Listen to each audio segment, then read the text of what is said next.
मेरा ये tin number है, इसके सामने आप रिपोर्ट करेंगे जब आप वैट ऑडिट रिपोर्ट फाइल करें, या जब आप आपके रिटर्न्स के साथ J1 J2 के अनेजर्स फाइल करें, तो इस ढंग से ये मेरा टिन नंबर है, इसके सामने इतना अमाउंट का ट्रांजैक्शन आप दिखाएं, तब जाके ये सुनिश्चित होगा, ये इंश्योर किया जा सकेगा कि आपको सही सेट ऑफ मिल जाए।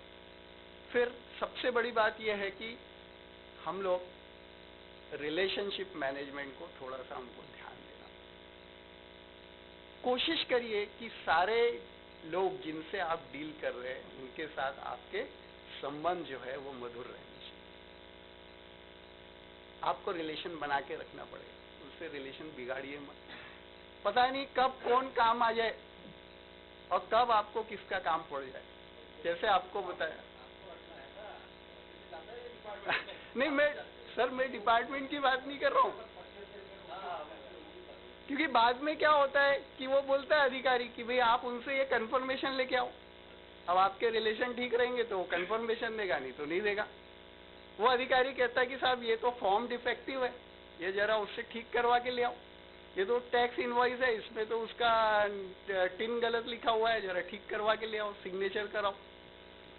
तो ये सारी चीजें तभी हो सकेंगी जब you are maintaining cordial relationship with the parties which whom you deal। तो ये सारे के लिए आपको ये भी एक देखना पड़ेगा। अब टीडीएस की बात राजेश भाई ने बहुत कही आपके साथ में, अब मैं आपको वैट के टीडीएस के बारे में बात करूंगा। वैट में भी एक टीडीएस होता है। पहली बात तो ये कि बहुत से लोगों को ये पता भी नहीं है कि टीडीएस वैट में भी है, पर वैट में भी एक टीडीएस है। और टीडीएस ऐसा है कि वो 5 लाख से ज्यादा अगर आपने किसी को कॉन्ट्रैक्टर को पेमेंट करते हैं साल भर में, तो वो हमको डिडक्ट करना होता है। अब कई सारे लोग डिडक्ट तो कर लेते हैं, लेकिन कई बार गलत रेट से डिडक्ट करते हैं, जबकि वहां रेट 2 ही है, इनकम टैक्स जैसी स्थिति नहीं। एक है कि अगर सामने वाला रजिस्टर्ड डीलर है तो 2% से करना है, और सामने वाला अगर अनरजिस्टर्ड डीलर है तो 5% से करना है। अब ये 4 का 5 3 साल पहले हो गया, लेकिन कई लोग आज भी उसको 4 से ही कर रहे हैं, और ये बड़े बड़े लोग कर रहे हैं। एक मल्टीनेशनल कंपनी में मैंने देखा अभी तक के वो 4 ही कर रहे थे। फिर अभी मैंने जब ऑडिट के समय नोटिस किया तो मैंने उनको कहा कि भाई ये आपने जो है ये अनरजिस्टर्ड डीलर है, इसलिए इसका 5% होना चाहिए, 4 नहीं होना चाहिए। आपने कम किया, उसको डिफरेंशियल हमने पेमेंट करा के उसके रिटर्न रिवाइज करा के ठीक। अब इसमें भी आपको टीडीएस का सर्टिफिकेट देना पड़ता है सामने वाले को, और वो जनरली लोग भूल जाते हैं। फिर इसमें भी आपको टीडीएस का रिटर्न भी फाइल करना पड़ता है, उसकी डेट है 30 जून। वो रिटर्न इलेक्ट्रॉनिकली हो गया है रिसेंटली, पहले ये इलेक्ट्रॉनिकली नहीं था, फिजिकली फाइल करना होता था, अब ये इलेक्ट्रॉनिकली हो गया। कई लोग आज भी मेरे पास लाते हैं कि वो पुराना ही फिजिकल फाइल किया हुआ, वो रिटर्न मान्य नहीं होगा, it is not a valid return. अभी आपको 424 में टीडीएस का इलेक्ट्रॉनिकली फाइल करना है वो। फिर एक और चीज है कि रिटर्न समय पे भरिए। अभी हम लोग को कोई बता देता है कि यार ठीक है ना सर, क्या हो गया, 15 ही दिन लेट है ना, 500 रुपये पेनल्टी लगेगी, भर देंगे, 1000 रुपये पेनल्टी लगेगी, भर देंगे। लेकिन रिटर्न समय पे फाइल नहीं करने के सिर्फ इतने ही कॉन्सिक्वेंसेस नहीं है, डोंट गेट मिसलेड, उसके कॉन्सिक्वेंसेस बहुत ज्यादा है। एक तो आपके अगेंस्ट में एक्सपर्टी असेसमेंट ऑर्डर तुरंत करता है। कौन करता है आजकल? कंप्यूटर बाबा, सब कुछ कंप्यूटर से हो रहा है। अधिकारी कुछ नहीं करता सिवाय साइन करने के। कंप्यूटर को दिख जाता है कि जैन साहब के वैट टिन नंबर पर इस पीरियड का रिटर्न फाइल नहीं हुआ, नेक्स्ट डे वो वहां से automatically expertise assessment order generate कर देता है। अधिकारी को सिर्फ साइन करना है और आपको भेजना है। और अधिकारी भी इतने तेज हो गए आजकल कि आपको तो एक्सपर्टी असेसमेंट ऑर्डर बाद में भेजते, बैंक को पहले भेज देते कि इनके तरफ से इतने डिमांड आप रिकवर करके हमको दे दो। ये भी चल रहा है department. Department has become revenue crazy. किसी भी एक्सटेंट तक जा सकते हो पैसे के वसूल करने के लिए। तो हमको ये देखना है कि ये नहीं हो। और इससे ज़्यादा अगर आपने मान लीजिए कोई एक आध रहा और वो चला गया कि साहब ये तो कौन सा तरीका है, आपने तो एक दिन भी वेट नहीं किया, ये नहीं किया, वो नहीं किया, तो उस टाइम तो वो मान जाएगा, तीसरे दिन एक प्रोसिक्यूशन नोटिस भी आ जाएगा।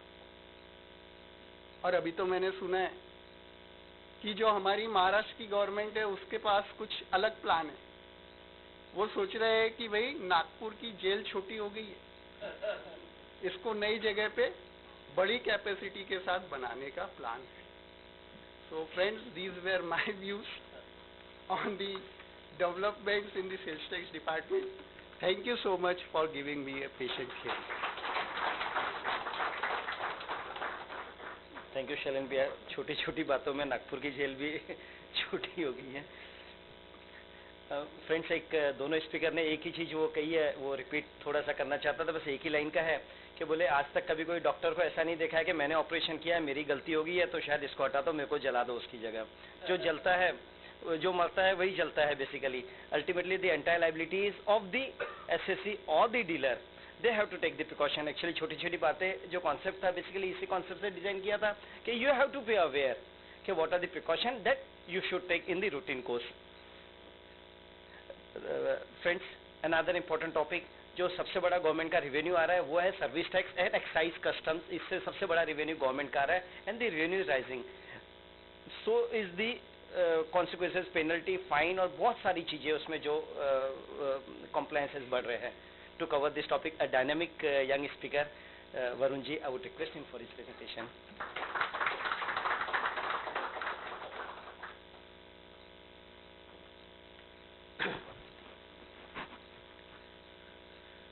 Ashok Chandak sir, President, VIA Tax Forum and Corporate Law. Narendra Jha sir, VTPA President. Co-speakers, senior co-speakers, Rajesh sir and Shailendra sir. And conveyor our own Naresh Bhaiya. And dear colleagues, dear audience, the event is छोटी छोटी बातें, but जैसा कि सभी speakers ने भी कहा कि बातें छोटी हैं, बट इनसे जो मुद्दे होते हैं वो काफ़ी बड़े होते हैं। The issues arising out of the small talks turn out big, and how they turn out big we'll see. ये जब तक हमें कोई और नहीं पॉइंट आउट करेगा कि आपने जो किया है ये छोटी बात है बट इसके रिपरकशंस बड़े हैं, ये हमें पता नहीं चलता एज एन एसएससी। ये हमें पॉइंट आउट करता है डिपार्टमेंट। बहुत ज़्यादा इंक्रीजिंग नंबर में इन्वेस्टिगेशंस और ऑडिट्स हो रहे हैं। Let us first understand why this is on the rise. जैसा कि नरेश भाई ने अभी अभी कहा, इनडायरेक्ट टैक्स का रेवेन्यू कलेक्शन सबसे ज़्यादा है, तो प्रेशर भी सबसे ज़्यादा वहाँ पे है। इस 15 का रेवेन्यू रिसीट्स है 11,41 crores. Out of that 30% contribution comes from indirect tax, excise, customs and service tax. 15% comes from direct tax. So one can easily make out the जो रेवेन्यू प्रेशर है फ्रॉम इनडायरेक्ट टैक्स कलेक्शन वो बहुत ज़्यादा है, इसीलिए investigations and audits are on the rise. Secondly, the dynamics of transactions are changing rapidly. एक ही transaction में हम सर्विस टैक्स और वैट इम्प्लीकेशंस देख रहे हैं, कॉम्पोजिट ट्रांजैक्शंस हो रहे हैं, आपस में इंटर कंपनी ट्रांजैक्शंस हो रहे हैं। तो कई सारे ऐसे चेंजेस आ रहे हैं लॉ में भी और ट्रांजैक्शंस में भी कि उस वजह से भी investigations and audits are on the rise. As far as customs is concerned, there is immense pressure from WTO that rates should be reduced. जहाँ रेट रिड्यूस हो रहा है तो वाकई में कलेक्शन ज़्यादा की तरफ देखता है डिपार्टमेंट। जैसा कि शैलेंद्र सर ने अभी अभी कहा, डिपार्टमेंट को बस एक ही चीज़ चाहिए, रेवेन्यू रेवेन्यू रेवेन्यू। मैं नरेश सर से ये डिस्कस कर रहा था कि timing of this event is perfect. Last quarter of the year में डिपार्टमेंट इतना अग्रेसिव हो जाता है, जैसे कोई मार्केटिंग वाला हो जाता है कंपनी का, they have to achieve the targets. In last 1 week, our clients or on behalf of our clients, we have received calls. They are asking for the data of last quarter कि कितना revenue anticipated है, उस पर से कितना tax आप भरने वाले हैं। Now how one can estimate to precision? Commissioner से फोन आ रहा है, आप बताइए, अभी बताइए, तुरंत बताइए। There is immense pressure on them. They are passing on to the assessees. यहाँ तक भी हुआ है पास्ट ईयर्स में, अप्रैल का टैक्स आप मार्च में ही भर दीजिए एडवांस में, क्योंकि उनका कलेक्शन शॉर्टफॉल था तो वो भी भर दीजिए, इस हद तक भी जा रहे हैं. Now who is conducting those investigations, audits? Routine में हमारे ज्यूरिसडिक्शनल ऑफिसर्स करते हैं और based on preliminary review of returns. वो नहीं हो रहा है तो आजकल intelligence is on high. DRI, DGCI, C&AG audit which is known as CERA audit, ये बहुत सारी इस तरीके के ऑडिट इनडायरेक्ट टैक्स में हो रहे हैं. The procedure adopted by them is search and seizure of documents. List बनाते हैं, पूरा डॉक्यूमेंट्स लेकर जाते हैं. As an SSC we have a right to claim the copy of those documents.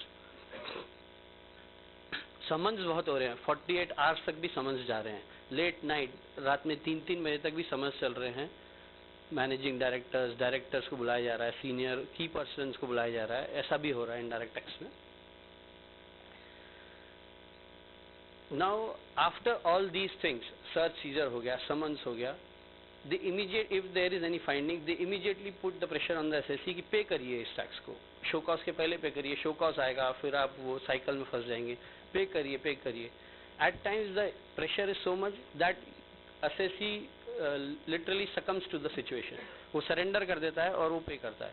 ऐसे सिचुएशन में एडवाइजेबल है to always pay it under protest. You should always write a letter to them that while we are paying it under protest. We don't agree with it. We are paying it under protest. So this has to be followed rigorously. Now, how to handle such investigations and audits? There is no fixed criteria, but one has to give full and honest disclosure and fully cooperative. Nothing else apart from that can be done, but that has to be there. जो भी आप summons के दौरान statements record होते हैं, हो सकता है कोई उसमें लूज स्टेटमेंट्स हुए हो आपके अकाउंटेंट से, मैनेजर से, उसका रिट्रैक्ट भी हो सकता है वो statements, but ultimately the documents are the basis जिसके बेसिस पर आपके अगेंस्ट जा सकती है कोई बात, not literally against the statements. With this background let us go to the real issues. जो छोटी छोटी बातें हैं कि वो कौन सी हैं जिनकी वजह से ये सब हो रहा है. As far as service tax is concern, effective from 1st July 2012, since the inception of negative list, ये बहुत ज़रूरी हो गया है कि हम हमारी revenue streams A to Z check करें कि उन पर क्या टैक्सेस ड्यूटीज भरी गई है. जिस पर कुछ नहीं भरा गया, चांसेस बहुत ज़्यादा हाई हैं कि उस पर सर्विस टैक्स अट्रैक्ट होगा. Because negative service, the definition of service has come under negative list and it says any activity means it's very wide, it can attract anything. So one needs to really analyze the revenue streams which are shown in P&L account, be it other income, miscellaneous income, whether it can be liable to service tax, and if it is, you need to discharge service tax on that. Under service tax there are a couple of other things also, like advance receipts attract service tax, पर हमने कई जगह देखा है कि SSC भरते नहीं है, तो ये चीज़ बहुत ध्यान रखनी है. ऑडिट के दौरान ये पॉइंट आउट की जाती है, भरने में कोई प्रॉब्लम नहीं होती, but it attracts interest. Service tax sir ने TDS के प्रोविजंस तो कवर किए हैं, बट जब हम कोई इनवॉइस रेस कर रहे हैं और आपका कस्टमर उस पर TDS डिडक्ट कर रहा है, तो सर्विस टैक्स अमाउंट पर भी डिडक्ट करते हैं. राजेश सर बताएंगे, एक सर्कुलर आया था शायद 1 of 2013 जिसमें बोला गया है TDS need not be deducted on service tax component. So one need to really closely observe it. Exempt income, maybe it may include export turnover also, are not shown as turnover in returns. Be it any return, service tax return, excise return, it is not shown in many cases. Now what happens? आप जो turnover दिखा रहे हैं return में, it does not tally with your books of accounts, which is again a problematic thing. One should ensure जो भी आप turnover returns में दिखा रहे हैं, it should ultimately tally with your books of accounts. So on monthly basis और quarterly और 6 monthly basis return whenever you file, you need to ensure कि वो आपके बुक्स ऑफ अकाउंट से टैली हो. जैसा कि सर ने बताया इलेक्ट्रॉनिक हो गया सब कुछ चीज़ें, हम रिटर्न फाइल कर देते हैं और इंश्योर रहते हैं कि हमने with in time limit file कर दिया। अभी आजकल आईटी का ज़माना है तो नए नए इश्यूज भी क्रॉप अप हो रहे हैं। Next day when you see it shows rejected, there may be ample reasons for that, but one need to closely monitor कि हमारा रिटर्न वाकई में अपलोड हुआ है सक्सेसफुली कि रिजेक्ट हुआ है। There could be any simple reason for that rejection का। आप जब भी रिटर्न फाइल कर रहे हैं नेक्स्ट डे या within couple of days जरूर चेक करें कि उसमें रिजेक्शन आया है कि सक्सेसफुली अपलोड हुआ है। There are many returns under excise ER 4, 5, 6 and 7।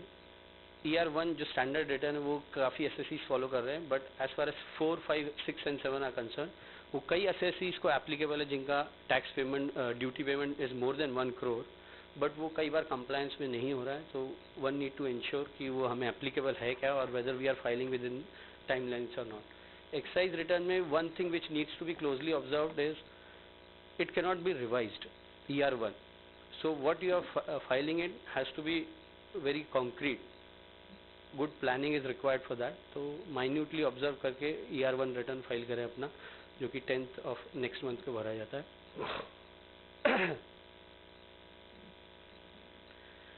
As far as records maintenance are concerned, under excise earlier there were RG1, 2 and other things, other records, those were mandatory, but as on date the only mandatory record is DSA, daily stock account. Nothing else under excise is mandatory. For your convenience, you may prepare any document.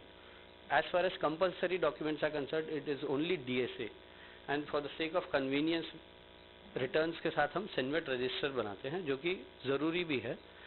जब भी आपका audit होता है, the first thing audit officer जो मांगता है वो होता है सेनवेट रजिस्टर, फाइनेंशियल स्टेटमेंट्स और returns.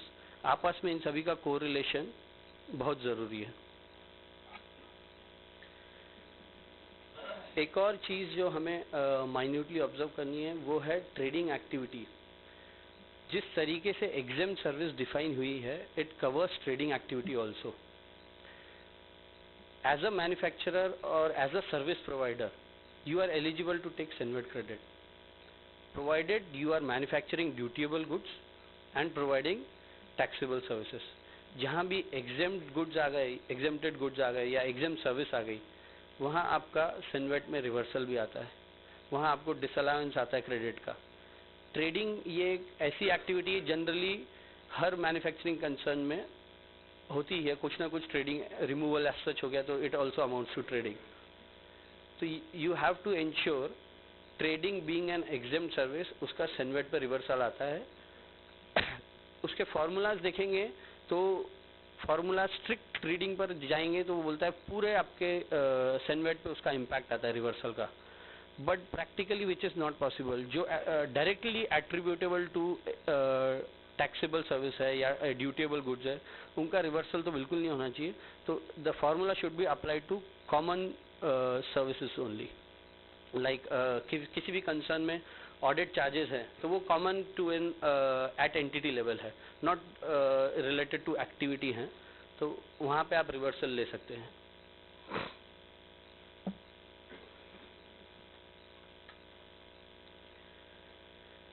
Excess payment is also another common feature which is possible anywhere. Arithmetical reason हो सकता है, जानकारी नहीं होना रीज़न हो सकता है, negotiation in invoices, discount in invoices reason हो सकता है। Service tax law permits adjustment of excess payment only in subsequent period.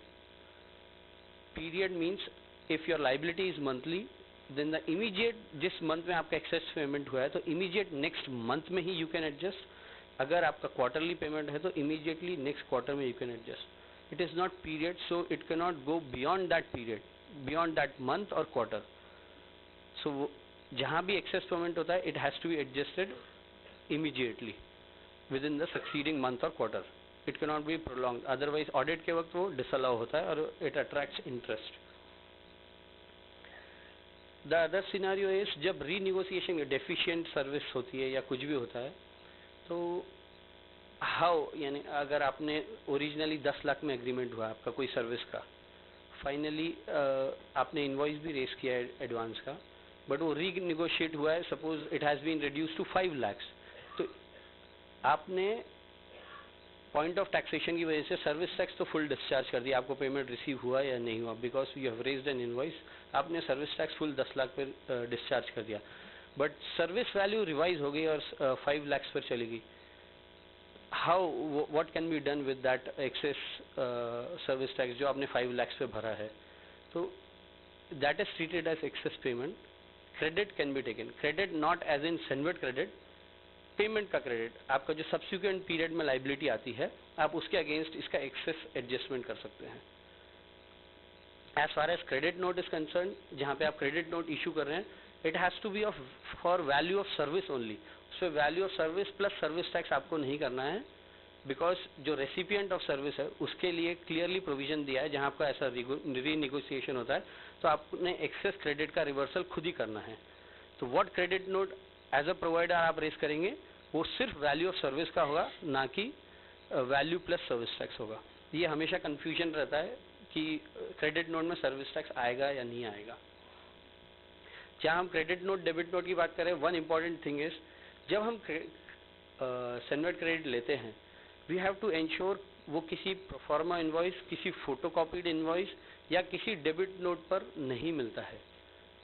So whenever we get a letter from the department that your audit will be done, will be conducted in next month or within 15 days, एक pre-audit exercise करना बहुत ज़रूरी है.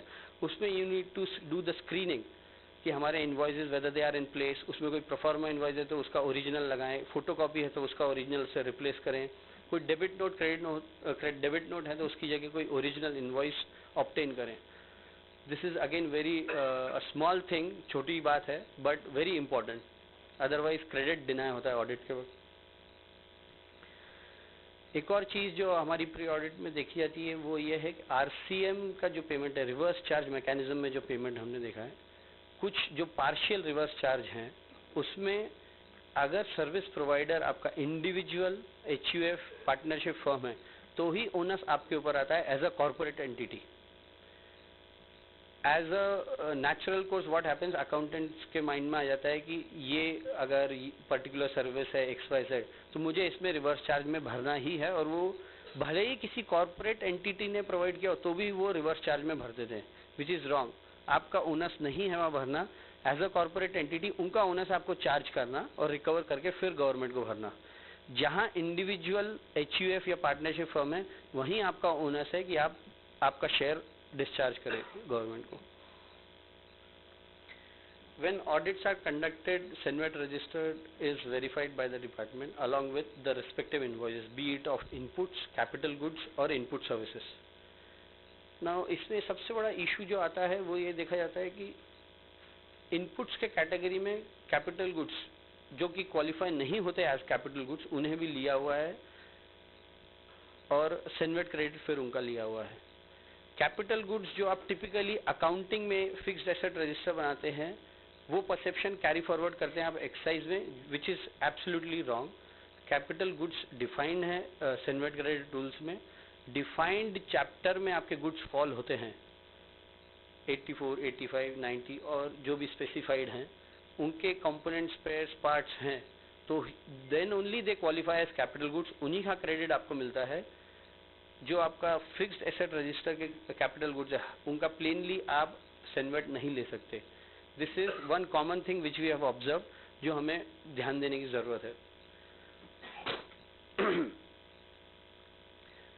एक और बहुत important चीज है, सेंट्रल एक्साइज में मोर और less things are not settled. The soft area for audit and investigating agencies is service tax, which is again have settled to certain extent as over the period.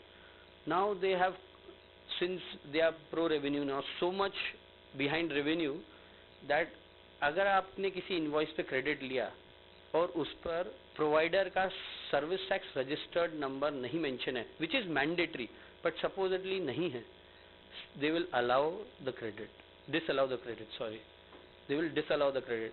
अब वो procedural issues को बहुत highlight, छोटे मुद्दे को बड़ा मुद्दा बना रहे हैं, उन ये सब फाइंडिंग्स पर वो क्रेडिट डिसअलाउ कर रहे हैं. And which may run into lakhs of rupees. आपके 20 इन्वॉइसेस भी कई बार उसमें जो सर्विस टैक्स अमाउंट होता है, इट में run into lakhs of rupees. तो ये बहुत इंपॉर्टेंट है प्री ऑडिट के वक्त देखना कि इनवॉइस इज कंप्लीट और नॉट. उसमें आपका एड्रेस भी जो है, टिपिकली कॉन्ट्रैक्टर्स के केस में जहाँ मल्टीपल साइट्स होती हैं, वहाँ उनका रजिस्ट्रेशन जो लिया होता है वो उनके कॉर्पोरेट ऑफिस का होता है. Not every site needs to be registered in some cases, while in some cases all the sites needs to be registered, but कुछ केसेस में आता है सिर्फ कॉर्पोरेट ऑफिस रजिस्टर्ड होता है, बट जो सर्विस प्रोवाइडर होता है उसने एड्रेस किया होता है साइट पर. अब site is nowhere included in your registration, which is a valid point as far as from the department's perspective is concerned. जो आपका एड्रेस रजिस्ट्रेशन में ही नहीं है उस पर आप क्रेडिट कैसे ले रहे हैं? या तो आपका सेंट्रलाइज रजिस्ट्रेशन होना चाहिए, उसमें वो साइट इंक्लूडेड होना चाहिए. अदरवाइज आपका जो भी सर्विस प्रोवाइडर है, चाहे वो साइट पर हो, ask him to address it to your corporate office, otherwise credit will be disallowed. Contents of the invoice are very very important, so one needs to meticulously check कि हमारा invoice is in proper place or not.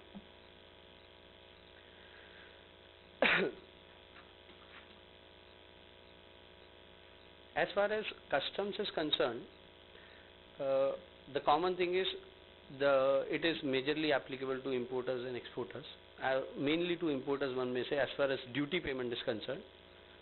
कई बार क्या होता है, जैसा कि sir लोगों ने कहा, you need to approach your counsel. Customs में हमने कई बार देखा है, benefit is available of customs duty but nobody is claiming. Exemption is there but nobody is claiming.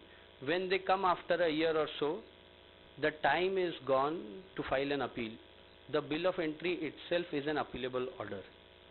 वो एक order है जिसके अगेंस्ट आप अपील फाइल कर सकते हैं. उसका असेसमेंट कैसे हुआ है वही डिसाइड करता है whether it has been correctly done, assessed or not. It is very important, आप जब भी इंपोर्ट कर रहे हैं तो अपने अपने रिस्पेक्टिव काउंसिल से अप्रोच करें और गाइडेंस लें कि वेदर कोई एग्जेम्पशन अवेलेबल है क्या. Otherwise you will miss the appeal thing also, you can not get the money back. जहाँ ये जानकारी आपको खुद से है कि ये डिस्प्यूटेड चीज़ है और आपको अप्रेजिंग ऑफिसर अलाउ नहीं कर रहा है at the time of assessment of bill of entry, please pay the amount of customs duty under protest. It will help you in your appeal, because the appeal is then, there is no time limit for filing an appeal if the amount has been paid under protest. So as far as customs duty is concerned, always pay it under protest. Most of the exporters, rather every exporter is eligible for drawback. Whenever they export, they get the drawback on their shipping bill. Now while you get the drawback, what we have seen is most of them does not file the drawback return, which has been prescribed mainly to monitor whether you have received the export proceeds or not. But return है, सब benefit ले लेते हैं, but कोई return file नहीं करता. Do closely watch whether return has been filed or not.